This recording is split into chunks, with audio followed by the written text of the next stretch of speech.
In this video, we're going to be looking at using the wind loading wizard and applying the wind load to a purlin.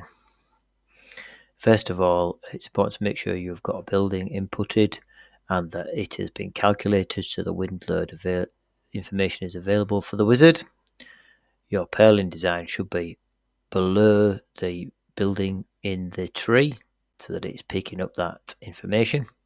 Go to the purlin design, click on wind loading wizard, brings up this box. Here are the inputs for the zones, and we can add zones by clicking on this plus sign here.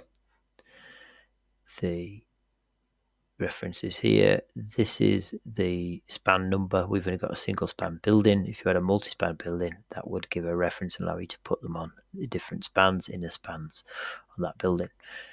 X is the distance along the building's length. We're going to start with the end bay, so that's going to remain 0. Y is the distance up the slope, so from the eaves up.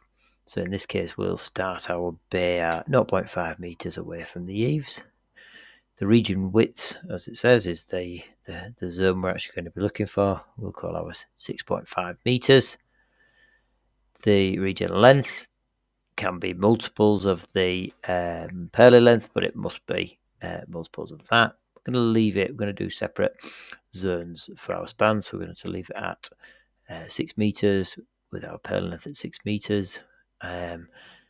First purling is going to be located at 0.5 meters away from the edge of the region, and then we're going to have centers, purlins at 1.8 meter centers.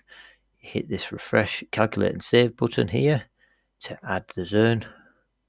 Immediately you can see by highlighting the zone what the maximum positive pressure and negative pressure based on those locations of purlins is. So that's now it's important when defining these zones that you have an accurate first purlin location, this and actual zone size. The first purlin location is used to determine the loaded area for this first purling. After that, it's using the centres. There's actually a help addendum available if you would like to know the calculation of this in more detail. So we've added our zone. We're going to add another one now. So we're going to do the next bay in. So we will keep everything the same apart from going to take it one bay in. So as we move along here, matching the inputs. And when we get to the end, hit refresh. So what we've done there is we've added our second zone in, which is on the second bay in. We save that. I'm now going to show you how we apply that to the purlins.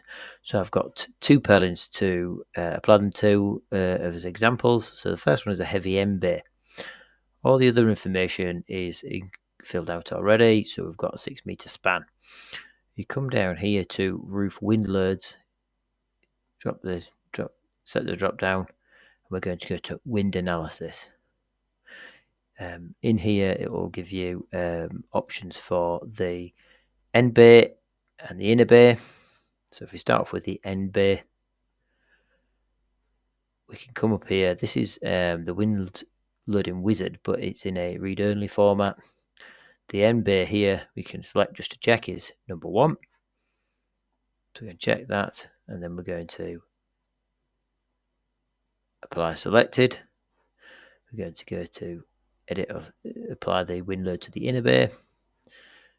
Again, you can zoom in and then check. Yeah, that's region 2. Click that and then apply selected. You can see that the inner bay loading taken through is actually slightly less for uplift and exactly the same for downward load, which is what we would expect. This then allows us to recalculate our heavy end bay sections to get the most economical result. Now, the next one we're going to apply it to is just a single span option. So this could be butted, single span, sleeved, etc. Again, you're just going to come down to the wind load area. analysis. It's going to be the worst case, so we'll do the MB, edit, select region 1, apply selected, and that's brought through those. You can calculate that again, or optimize it, calculate, and that's been completed.